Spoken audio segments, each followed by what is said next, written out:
Hello doctor সাহেব, আমার নাম রুমা গুপ্তা। আমি গ্র্যাজুয়েশন সম্পন্ন করেছি। আমার প্রশ্ন হলো, যদি একজন মুসলিম ছেলে এবং একজন হিন্দু মেয়ে বিয়ে করে এবং যদি এমন হয় যে সেই মুসলিম ছেলেটি হিন্দু মেয়েটির ঘরে নামাজ পড়ে আর সেই হিন্দু মেয়েটি ছেলের ঘরে গিয়ে পূজাও করে, তবে এটা কি জায়েজ নাকি না জায়েজ? বোনের সুন্দর প্রশ্ন যে যদি একজন মুসলমান ছেলে হিন্দু মেয়েকে বিয়ে করে তাহলে কি সেই মুসলমান ছেলে হিন্দুর ঘরে গিয়ে নামাজ পড়তে পারবে এবং সেই মেয়েটি কি মুসলমানের ঘরে পূজা করতে পারবে কিনা? সবার আগে প্রত্যেক জিনিসের কিছু শর্ত আছে। আপনি যদি গাড়ি রাখেন এবং গাড়ির একটা চাকা রাখেন, সাইকেলের একটা চাকা রাখেন ট্র্যাক্টরে, তাহলে গাড়ি চলবে কি? না না, চলবে না। হয় 4টেই সাইকেলের করে দিন অথবা 4টে ট্র্যাক্টরের দিন। এই কারণে কোরআনে আয়াত আছে সূরা বাকারার সূরা নম্বর 2 আয়াত নম্বর 221 আল্লাহ তাআলা বলছেন যে আপনারা মুশরিককে বিয়ে করতে পারবেন না যতক্ষণ না সে ঈমান আনে। মানে যে অমুসলিম এবং শিরক করছে তাকে আপনি বিয়ে করতে পারবেন না যতক্ষণ না সে ঈমান আনে।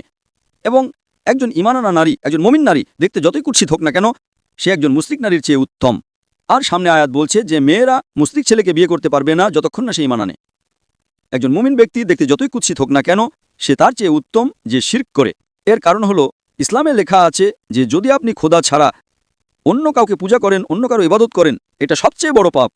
এবং আল্লাহ তাআলা বলছেন সূরা নিসাতে সূরা নম্বর 4 আয়াত নম্বর 48 এবং সূরা নিসা সূরা নম্বর 4 আয়াত নম্বর 116তে যে আল্লাহ সুবহানাহু ওয়া তাআলা যদি চান তবে যে কোনো পাপ ক্ষমা করতে পারেন, কিন্তু শিরক কখনো ক্ষমা করবেন না। যদি একজন মানুষ মুশরিক অবস্থায় মারা যায় তবে আল্লাহ সুবহানাহু ওয়া তাআলা কখনোই তাকে ক্ষমা করতে পারেন না। কারণ মুশরিক সেই ব্যক্তি যে শিরক করে, এবং এটা সবচেয়ে বড় পাপ। কারণ আমাদের স্রষ্টা, আমাদের মালিক, আমাদের ঈশ্বর, আমাদের খোদা, আমাদের ভগবান, যদি আমরা তাকে গালি দিই, এটা সবচেয়ে বড় পাপ।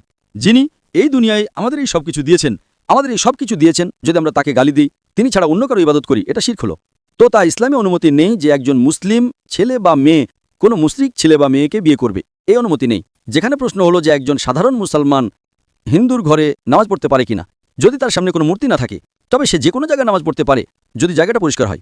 আমাদের রাসূল মুহাম্মদ সাল্লাল্লাহু আলাইহি সাল্লাম বলেছেন যে পুরো পৃথিবী, পুরো জমিন মুমিনের জন্য মসজিদ। অর্থাৎ পুরো দুনিয়ার আপনি যেখানেই নামাজ পড়তে পারেন, দেখতে হবে যে পরিষ্কার আছে, আপনি নামাজ পড়তে পারেন। তো এটা আপনি যদি হিন্দুর ঘরে যান আর সেটা পরিষ্কার থাকে, সামনে কোনো মূর্তি না থাকে, তবে নামাজ পড়াতে কোনো সমস্যা নেই। এটা জরুরি নয় যে আপনাকে বিয়ে করতে হবে তবেই আপনি নামাজ পড়তে পারবেন। বিয়ে করার দরকার নেই, নামাজ পড়ার আছে, যদি পরিষ্কার জায়গা হয় তবে কোনো সমস্যা নেই। তাই বিয়ের জন্য শর্ত হলো যে দুজনেরই ঈমান থাকতে হবে। আর যদি আপনি হিন্দু ধর্ম পড়েন তবে হিন্দু ধর্মীয় কিতাবেও এটাই লেখা আছে, যা আমি আগে পেশ করেছি ভাই সাহেবের প্রথম প্রশ্নে। আর আমি বলেছি যে হিন্দু ধর্মেও এটাই লেখা আছে, সেই ঈশ্বরের, সেই ভগবানের, সেই খোদার কোনো প্রতিচ্ছবি নেই, কোনো মূর্তি নেই, কোনো ফটোগ্রাফ নেই, কোনো পেন্টিং নেই, কোনো পোর্ট্রেট নেই, কোনো আইডল নেই, কোনো স্ট্যাচু নেই। যদি এটা মেনে নেন যে কমপক্ষে যা এক হিন্দু এবং ইসলামের ধর্মীয় কিতাবে, কমপক্ষে তার উপর আমল করেন, তাহলে আমাদের অধিকাংশ সমস্যা দূর হয়ে যাবে। যা এক নয় তা কাল আলোচনা করতে পারি। আর যদি গবেষণা করেন, হিন্দু ধর্মের কিতাব পড়েন এবং ইসলাম ধর্মের কিতাব পড়েন, উভয়টিতে লেখা আছে খোদা এক। উভয়টিতে লেখা আছে যে খোদার কোনো প্রতিচ্ছবি নেই। উভয়টিতে লেখা আছে যে খোদা ছাড়া অন্য কারো ইবাদত করা উচিত নয়। উভয়টিতে লেখা আছে যে শেষ পয়গম্বর মুহাম্মদ সাল্লাল্লাহু আলাইহি সাল্লাম। উভয়টিতে লেখা আছে যে মদপান করা উচিত নয়। আমি সূত্র দিতে পারি। আর আমি একটা লেকচার দিয়েছি ইসলাম ও হিন্দু ধর্মের মধ্যে সাদৃশ্য, ইসলাম ও হিন্দু ধর্মের মিল। দুটো কিতাব আপনি যদি পড়েন, কোরআন মাজিদে সূরা মাইদা সূরা নম্বর 5 আয়াত নম্বর 90 লেখা আছে যে মদপান করা হারাম। অধ্যায় নম্বর 9 শ্লোক নম্বর 225 পড়বেন, তাতে লেখা আছে মদপান করা হারাম।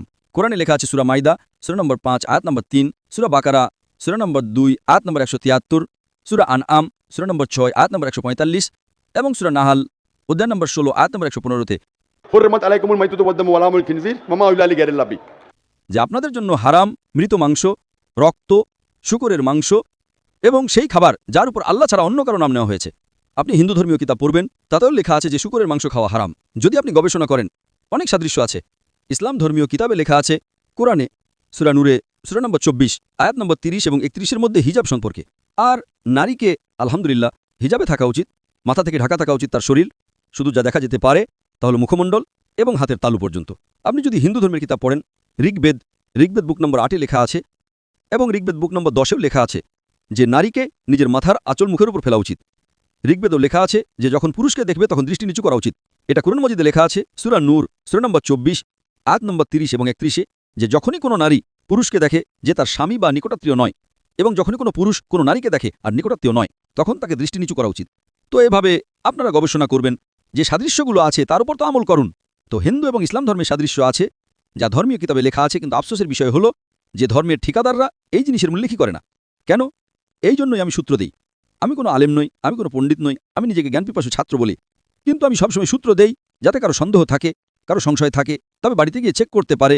অথবা ইন্টারনেটে যান, আপনি টাইপ করুন, বেদও ইন্টারনেট উপর আছে, কোরআন ইন্টারনেট উপর আছে, টাইপ করুন, রেফারেন্স টাইপ করুন, আপনি সূত্র পেয়ে যাবেন।